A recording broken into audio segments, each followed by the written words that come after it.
$500 in East bonus cash or get $2,500 down payment match. Toyota's President's Day sales event ends soon. Toyota, let's go places. Good morning, America. Workplace massacre. 5 people killed, 5 police officers injured when a man opens fire at an Illinois warehouse. Aurora has an active shooter situation. The gunman killed in a shootout with police. What could have led up to it? And what neighbors are saying about the suspect. Breaking overnight, the new twist in the investigation into the alleged attack on Empire actor Jussie Smollett. The potential suspects taken into custody, questioned and released. What police are now saying about the state of the case this morning. The border wall backlash, the legal challenges after President Trump declares a national emergency to fund his wall. I didn't need to do this, but I'd rather do it much faster. Why those words may come back to haunt him. Caught on camera, chain reaction crash. Cars and trucks on this highway unable to stop. Isn't that we can do, man? The terrifying scene turning deadly. And Jennifer Aniston's scare in the air. The private jet reportedly carrying the Friends actress, co-star Courtney Cox, and others suffers a malfunction. The pilot's tricky emergency landing. Live from ABC News in New York, this is Good Morning America. Good morning. Let's get right to our top story. The new information coming out in the wake of a mass shooting inside a warehouse in suburban Chicago. Chaos erupting as workers ran for safety this morning. Police identifying the gunman and his possible motive for opening fire. Investigators now say 5 people were killed, and so was the suspect after a gun battle with police officers. ABC's Zachary Quiche is in Aurora, Illinois, with the latest. Good morning, Zachary. Eva, it all went down inside this valve plant just behind me here. According to law enforcement, it started when the shooter, a longtime employee, was informed that he was being fired and responded by pulling out a pistol. This morning, workers at this Illinois warehouse and the first responders who came to their rescue are still reeling. 6 are dead, including the shooter. Several more were injured. Aurora has an active shooter situation. 1 officer is reported down at this time. Active shots being fired. At around 1:30 Friday, the sound of gunfire pierced the calm of an otherwise typical work week at the Henry Pratt warehouse in Aurora. Suddenly, I heard the gunshots really loud. It sounded like a machine gun, you can say. Police arrived within minutes and, despite the danger, immediately ran towards the oncoming bullets. Original reports indicated that he was shooting from a window. Authorities chased the suspect through the nearly 30,000 square foot facility, ultimately cornering and killing. 4 officers were wounded. All of the officers have been transported to area hospitals for treatment for apparent non-life-threatening injuries. The disruption and chaos locked down nearby schools. There's cops from different cities that you wouldn't even think that would be here. It's scary. President Trump briefed while flying on Air Force One, tweeting, "Great job by law enforcement in Aurora, Illinois. Heartfelt condolences to all the victims and their families. America is with you." Authorities have not released the victims' names, but say they believe all were male employees. Police say the suspect, 45-year-old Gary Martin, was also an employee and was being fired Friday. Martin's home in Aurora has been searched, but police say they haven't found anything suspicious. His neighbors telling ABC News that Martin was friendly. I'm stunned, shocked. I can't wrap my brain around it just yet. You think you know people, and you don't. The tragedy that happened here, all too common. Now, the parent company, Mueller Water Products, say they are shocked and saddened at what happened here. We're expecting to hear a little bit more today about these victims and if there was any connection to this shooter. Dan, Eva. Zachary, thank you very much. And not far from Aurora in Chicago this morning, there are new developments in another case, the alleged attack on Empire star Jussie Smollett. Police have now released 2 men who were arrested and questioned about that incident. ABC's Ariel Reshef joins us now with the latest. Good morning, Ariel. Good morning to you, Eva. It's a major twist in this investigation. Police tell ABC News they have released the only 2 persons of interest so far identified in this case after new evidence surfaced during their interrogation. This morning, Chicago police confirming the men in this shadowy surveillance image are no longer considered suspects in the alleged attack on Empire actor Jussie Smollett. Police saying the reason the men were at the scene of the alleged incident is now central to the investigation. The two taken into custody after landing at O'Hare Airport from Nigeria, questioned and later released as police say new evidence came to light. New evidence that was brought to their attention. Obviously, I had it. Obviously, my clients had it. But I think it took a matter of coordination. Authorities say the pair, U.S. citizens of Nigerian descent, have a relationship with Smollett, at least one of them appearing as an extra on Empire. Investigators raiding the men's home, taking shoes, electronic devices, and other items that could be related to the case. Their release coming weeks after Smollett reported he was targeted by two men in a violent homophobic assault in a Chicago alley. Smollett telling our Robin Roberts earlier this week he was sure the people in the video were his attackers. There is no doubt in your mind what motivated this attack. I could only go off of their words. Their words. I mean, who says Empire, this MAGA country, ties a noose around your neck and pours bleach on you? The actor lambasting those casting doubt on his account. I'm pissed off. It's like, you know, at first it was a thing of like, listen, if I tell the truth, then that's it, because it's the truth. Admitting he refused to give up his phone to investigators. They wanted me to give my phone to the tech for 3 to 4 hours. I'm sorry, but I'm not gonna do that.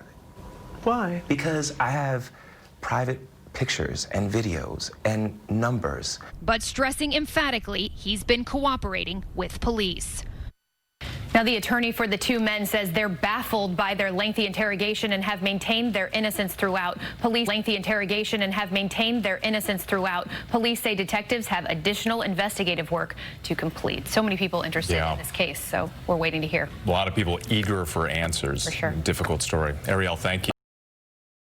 The special counsel's office now supporting a hefty prison sentence for former Trump campaign chairman Paul Manafort. ABC's Stephanie Ramos is in Washington with what Manafort could be facing now. Stephanie, good morning.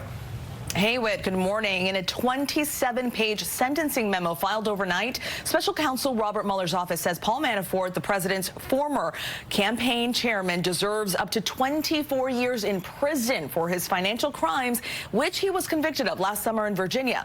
Manafort was convicted of bank fraud, tax fraud, and one count of failure to disclose a foreign bank. Manafort's sentencing in Virginia has now been put on hold until attorneys in D.C. figure out whether Manafort violated the terms of his plea deal by intentionally lying to authorities. Now, in the memo, Mueller's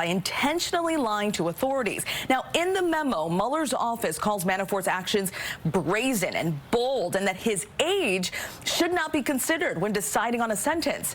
Mueller's office did not, however, suggest a prison term for Manafort. Now, keep in mind, this comes after some very long meetings between Manafort and the special counsel's team the last few weeks.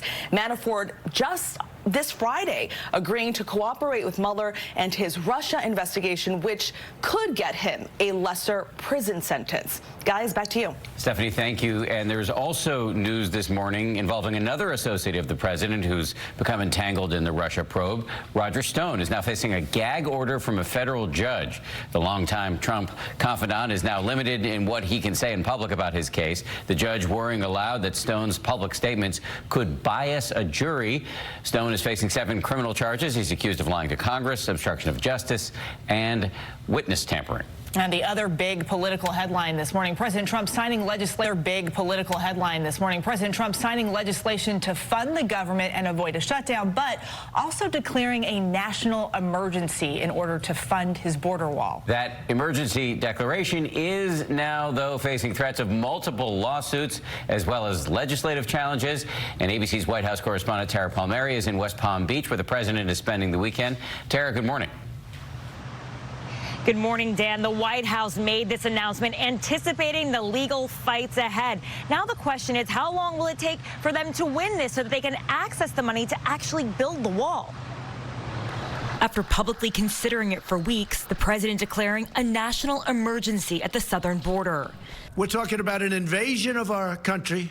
From the Rose Garden, President Trump downplaying what many lawmakers are calling an overreach of executive power. It gave the presidents the power. There's rarely been a problem. They sign it. Nobody cares. Just weeks after the longest government shutdown in history, and with another one looming, Congress passed a spending bill Thursday granting only $1.4 billion for border barriers, far below the president's demand of $5.6 billion for a wall along the Mexican border. I got $1.4 billion, but I'm not happy with it. Now Trump bypassing Congress to tap into up to $8 billion. $3.6 billion will come from the Pentagon, another $2.5 billion from the Department of Defense, and $600 million from the Treasury Department, all combined with the additional $1.37 billion allotted from the spending bill. Even before his announcement, the president facing bipartisan backlash. In court, the administration will have to prove this is a real emergency. In the inevitable legal challenges to this declaration, a lot of that conduct and those words may come back to bite the president. Something many say is an uphill battle after Trump seemed to take the urgency out of the emergency. I didn't need to do this, but I'd rather do it much faster. It's an admission that's already being cited in legal challenges from the ACLU and Public Citizen. The state of California also announcing that it's suing the administration. He may win, he may lose, he may be challenged in a few different venues and face different results. But the big question, of course, is what will happen when this reaches the Supreme Court, as it almost inevitably will. Just hours after the emergency was declared, the House Judiciary Committee announced that they plan to investigate how the decision was made. They want to call the players involved, including the White House counsel, to Capitol Hill to testify. Dan? Tara, thank you. Let's go now to the border state of Texas, where we find ABC News chief political analyst Matthew Dowd. Matthew, good morning. Bottom line, as we sit here this morning, is the wall more or less likely to be built, given what the president just did?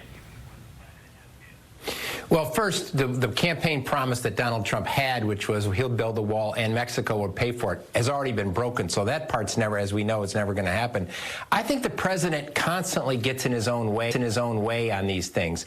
Part of the border wall or part of the barriers will get built because he was appropriated money to do just that. So part of it will get built. And there's a real question whether or not he could even spend the money he's been appropriated that already to build those parts in Texas and other states. But I think his sort of grand dream of a border wall stretching from sea to sea is not possible.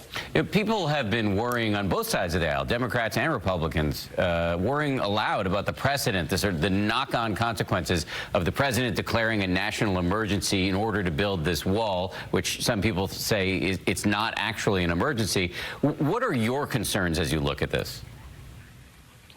Well, I think it's sort of the establishment of an imperial presidency and the abdication of the authority by the Article 1 branch, the legislative branch of the Constitution, has been a series of small steps for the past 35 years. Through Republican presidents and Democratic presidents. This is a huge step in the abdication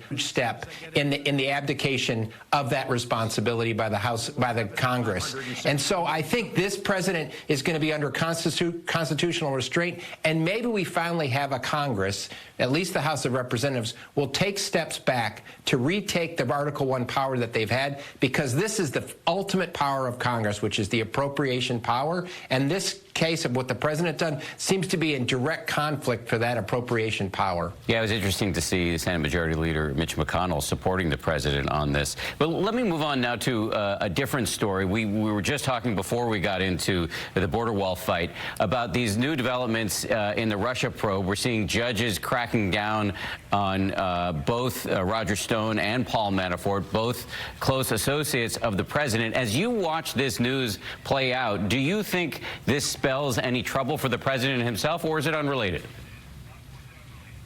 I think the whole thing spells trouble for the president. I mean, we're in a situation where if you just look